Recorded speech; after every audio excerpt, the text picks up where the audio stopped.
Hey, what's up everybody? Dominic from Category 3 LLC here with a little tip for you today. When you're storing items in your basement, try to use plastic totes. As you can see here, this home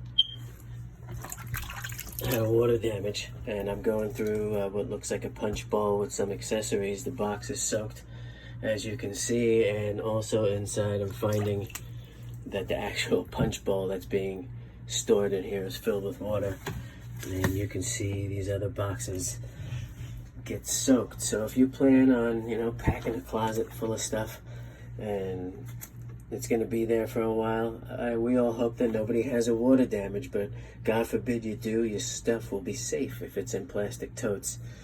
I can't say it'll be completely safe, so let's backtrack a second. If you have water that actually floods out the place and comes in higher than the tote, the water can get in.